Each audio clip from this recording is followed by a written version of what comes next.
നമസ്കാരം, ഞാൻ doctor Arun Vasudevan, founder director IDRP intensive diabetes reversal centre Thiruvananthapuram.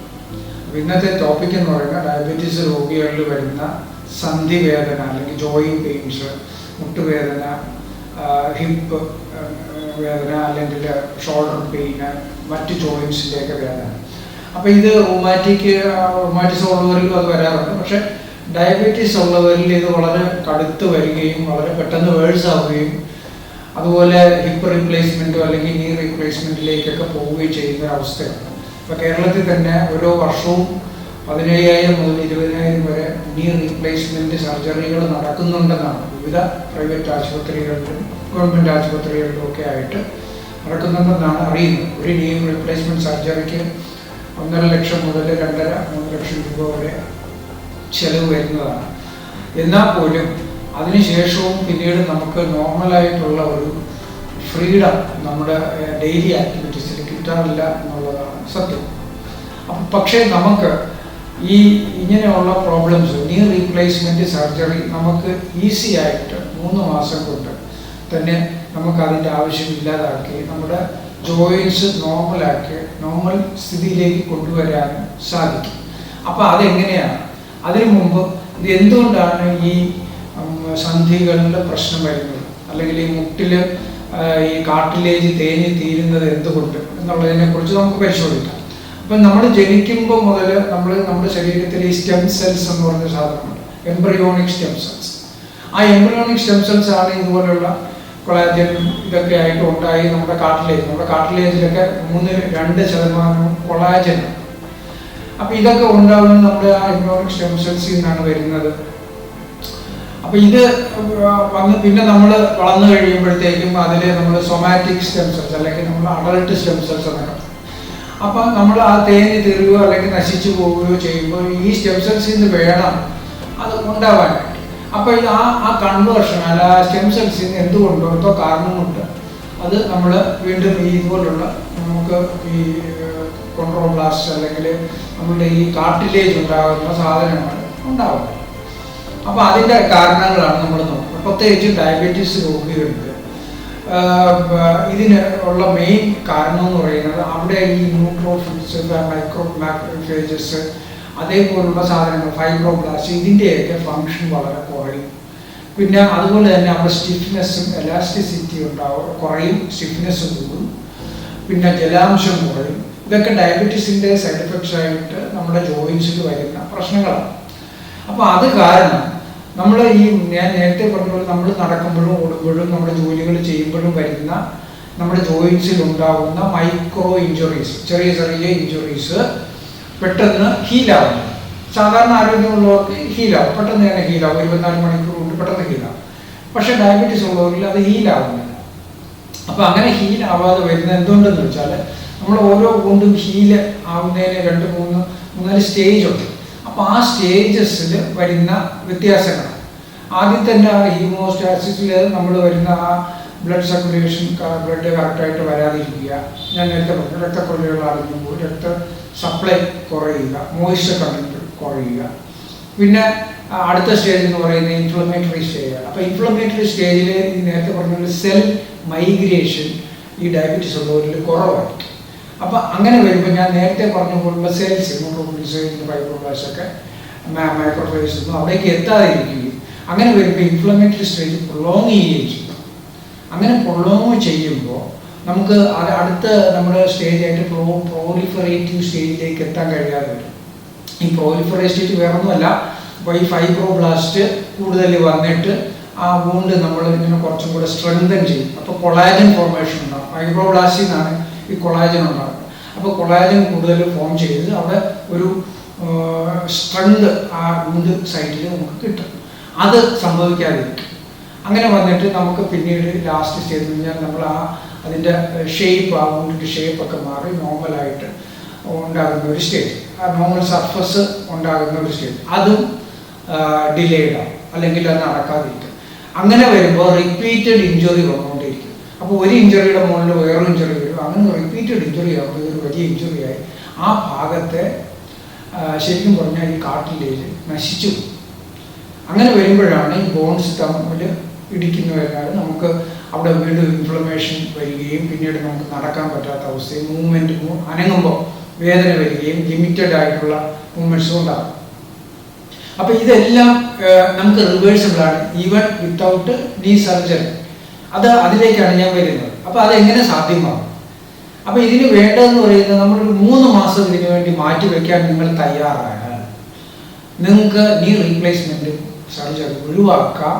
3 മാസം കൊണ്ട് അല്ലെങ്കിൽ 3 മാസം കൊണ്ട് തീർച്ചയായിട്ടും നിങ്ങൾക്ക് ഒരു സിഗ്നിഫിക്കൻറ്റ് ഇമ്പ്രൂവ്മെൻറ്റ് കിട്ടും. പിന്നെ ഒരു 4-5 മാസം കൊണ്ട് നിങ്ങൾക്ക് ഒരു ഹെൽത്തി ലൈഫ് സ്റ്റൈലിലേക്ക് മാറാൻ കഴിയും. അപ്പോൾ അതിൻ്റെ സ്റ്റെപ്പുകളാണ് ഞാൻ പറയുന്നത്. അപ്പോൾ ആദ്യത്തെ സ്റ്റെപ്പിൽ നമ്മൾ ചെയ്യേണ്ടത് ഷുഗർ, ഈ റിഫൈൻഡ് ഷുഗേഴ്സ് കംപ്ലീറ്റ് ആയിട്ട് കട്ട് ചെയ്യും. റിഫൈൻഡ് ഷുഗേഴ്സ് എന്ന് പറഞ്ഞാൽ നിങ്ങൾക്ക് എല്ലാവർക്കും അറിയാം. അങ്ങനെയുള്ള ഷുഗർ അതുപോലെ കാർബോഹൈഡ്രേറ്റുകളെല്ലാം കംപ്ലീറ്റ് ആയിട്ട് കട്ട് ചെയ്യും. 3 മാസത്തേക്ക് മതി കേട്ടോ.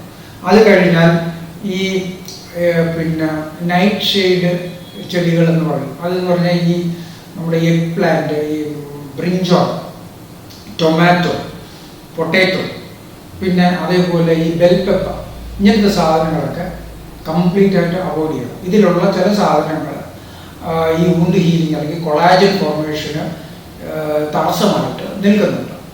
പിന്നെ ഉള്ളതെന്ന് പറയുന്നത് സ്മോക്കിങ്ങോ ആൽക്കഹോളോ ഉപയോഗിക്കുന്നവർ നിർബന്ധമായിട്ടും അത് നിർത്തണം. കാരണം ഇത് രണ്ടും ഇൻസുലിൻ റെസിസ്റ്റൻസ് കൂട്ടും, ഡയബറ്റീസ് കൂട്ടും, നമ്മളുടെ രക്തഓട്ടം കുറയ്ക്കും. പിന്നെ മൂന്നാമത്തെ കാര്യം എന്ന് പറയുന്നത് ഇൻ്റർമീഡിയറ്റ് ഫാസ്റ്റിംഗ്. അതായത് നിങ്ങൾ ഒരു ദിവസം അവസാനം കഴിക്കുന്ന ഭക്ഷണവും അടുത്ത ദിവസം രാവിലെ കഴിക്കുന്ന ഭക്ഷണവും തമ്മിലൊരു 16 മണിക്കൂറിൻ്റെ ഇൻ്റർവൽ. ഇപ്പോൾ രാത്രി നിങ്ങൾ 6 മണിക്ക് മുമ്പ് ഭക്ഷണം കഴിച്ച് നിർത്തിയാൽ പിന്നീട് നിങ്ങളൊരു 9 മണിക്ക് കഴിച്ചാൽ ഇത് ഡെഫിനറ്റ്ലി ഒരു 16 മണിക്കൂറിൻ്റെ ഗ്യാപ്പ് നിങ്ങൾക്ക് കിട്ടും. അങ്ങനെ വരുമ്പോഴത്തേക്കും നാച്ചുറലി ഒരു ഇൻ്റർമീഡിയറ്റ് ഫാസ്റ്റിംഗ് ആവും. അത് നിങ്ങൾക്ക് ഈ ഹീലിംഗ് പ്രോസസ്സ് ആക്ടിവേറ്റ് ചെയ്യാൻ ഹെൽപ്പ് ചെയ്യും. ഇതൊക്കെ പ്രൂവണാണ്, ഒരുപാട് ആൾക്കാരിൽ പ്രൂവ് ചെയ്തിട്ടുള്ള കാര്യമാണ്. അപ്പോൾ ഒരു സർജറിയും കൂടാതെ നിങ്ങൾക്ക് വീട്ടിലിരുന്ന് തന്നെ ചെയ്യാവുന്ന, ഈസി ആയിട്ട് ചെയ്യാവുന്ന കാര്യമാണ്. പിന്നെ നമ്മൾ ഈ ആൻറ്റി ഇൻഫ്ലമേറ്ററി ആയിട്ടുള്ള ചില സാധനങ്ങൾ നമ്മൾ ഡയറ്റിൽ ഉൾപ്പെടുത്തണം. അതെന്ന് പറയുന്നത് വേറെ ഒന്നുമില്ല, ഇഞ്ചി, അതേപോലെ ടേമറിക്, അതായത് മഞ്ഞൾ. അപ്പോൾ ഇത് നമ്മൾ സാധാരണ ഇവിടെ വരുന്ന ആൾക്കാർക്ക് കൊടുക്കുന്നതെന്ന് പറയുന്നത് ഗ്രീൻ ജ്യൂസാണ്. അപ്പോൾ ഈ ഗ്രീൻ ജ്യൂസിൽ ഇതെല്ലാം ഉണ്ട്. അത് മാത്രമല്ല, നമ്മളെ ഈ കൊളാജൻ ഫോർമേഷൻ ആവശ്യമുള്ള കോൺഡ്രോയിറ്റിൻ അല്ലെങ്കിൽ ഗ്ലൂക്കോസമീൻ എന്നൊക്കെ പറയുന്ന പ്രോട്ടീൻസ്, ഇത് അവൈലബിൾ ആയിട്ടുള്ള സാധനങ്ങൾ അടങ്ങിയിട്ടുള്ള ഒരു ഗ്രീൻ ജ്യൂസാണ്. ഹെർബൽ, അതായത് നമ്മുടെ വെജിറ്റബിൾസും ലീവ്സും എല്ലാം കൂടി ചേർന്നിട്ടുള്ള ഒരു ഗ്രീൻ ജ്യൂസ്. അപ്പോൾ ഇതിനകത്ത് നമ്മൾ ഈ ജിഞ്ചർ ഇതൊക്കെയാണ്. ഇത് ഡെയിലി ഓരോ ഗ്ലാസ് കഴിച്ചാലും അല്ലെങ്കിൽ 15 ഗ്രാമുള്ള സാഷെ കഴിച്ചാലും ഡെഫിനറ്റ്ലി നിങ്ങൾക്ക് ഈ കൊളാജൻ ഫോർമേഷനെ കുറച്ചും കൂടെ ട്രിഗർ ചെയ്യാൻ പറ്റും. പിന്നെ അതേപോലെ ഈ നമുക്ക് കോൺഡ്രോയിറ്റിൻ ഒക്കെ കിട്ടുന്ന വേറൊരു സാധനം, കോൺഡ്രോയിറ്റിൻ അല്ല, ഈ ഗ്ലൂക്കോസമൈൻ കിട്ടുന്ന വേറൊരു സാധനം നമ്മളുടെ പുളിപ്പിച്ച ഈ ചോറ് നമ്മുടെ ഈ വെള്ളം, നമ്മൾ ചോറുണ്ടാക്കിയതിന് ശേഷം കിട്ടുന്ന നമ്മുടെ വെള്ളം, ഈ വെള്ളം പുളിപ്പിച്ചിട്ട് എടുത്തു കഴിഞ്ഞാൽ അതിനകത്ത് നമുക്ക് ഗ്ലൂക്കോസമൈൻ കിട്ടും. അപ്പം കോൺഡ്രോയിറ്റിൻ നമുക്ക് ഇപ്പോൾ ആനിമൽസിൽ നിന്ന് കിട്ടാറുണ്ട്. അതേസമയം നമുക്കിപ്പോൾ വെജിറ്റേറിയൻസ് ആണെന്നുണ്ടെങ്കിൽ ചില ആൽഗയിൽ അത് സപ്ലിമെൻ്റ് ആയിട്ട് നമുക്ക് വാങ്ങിക്കാൻ കിട്ടും. അത് ഉപയോഗിച്ചാലും നമുക്ക് കുറച്ചും കൂടെ ഈസി ആയിട്ട് പെട്ടെന്ന് ഫാസ്റ്റായിട്ട് നമുക്ക് ഈ കാർട്ടിലേജ് ഫോർമേഷൻ ഉണ്ടാവാനായിട്ട് ഈ സപ്ലിമെൻറ്റ്സ് സഹായിക്കും. പക്ഷെ അതോടൊപ്പം നമ്മൾ ഈ പറഞ്ഞ കാര്യങ്ങളോടൊപ്പം തന്നെ എക്സസൈസ്, അതായത് ആദ്യം തന്നെ മൈൽഡായിട്ടുള്ള എക്സസൈസും പിന്നീട് നമ്മളുടെ സ്ലോലി ആ റേഞ്ച് അല്ലെങ്കിൽ ആംഗിളൊക്കെ കൂട്ടിയിട്ടുള്ള എക്സസൈസുകൾ, പിന്നെ സ്ട്രെങ്ത് എക്സസൈസുകൾ, അതേപോലുള്ള ആൻറ്റി ഗ്രാവിറ്റി എക്സസൈസുകൾ, ഇതെല്ലാം നമ്മൾ സ്റ്റെപ്പ് ബൈ സ്റ്റെപ്പായിട്ട് ചെയ്ത് കഴിഞ്ഞാൽ വിതിൻ 6 to 8 months നിങ്ങൾ ഒരു പെർഫെക്റ്റ്ലി ഫിറ്റ് ആയിട്ടുള്ള ഒരു ജോയിൻസ് നിങ്ങൾക്ക് ക്രിയേറ്റ് ചെയ്യാൻ പറ്റും വിത്തൗട്ട് സർജറി.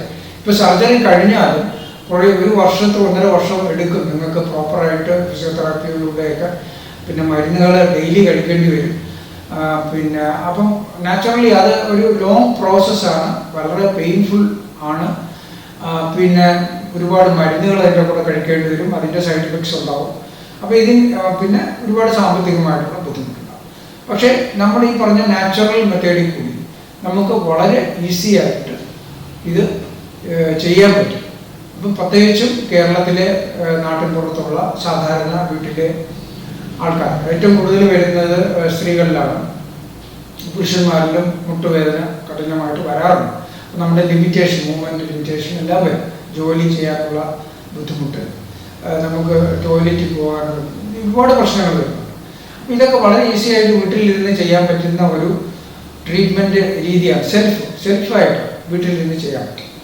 അപ്പോൾ ഇത് എല്ലാവരും മനസ്സിലാക്കുക, നിങ്ങളുടെ ജീവിതത്തിൽ പ്രാവർത്തികമാക്കുക. മറ്റുള്ളവർക്കും ഈ വീഡിയോ ഷെയർ ചെയ്യുക. നിങ്ങൾക്കുള്ള കമൻസോ സംശയങ്ങളോ ഉണ്ടെങ്കിൽ ഈ വീഡിയോയുടെ താഴെ നിങ്ങൾ കമൻറ്റ് ചെയ്യുക. Thank you very much.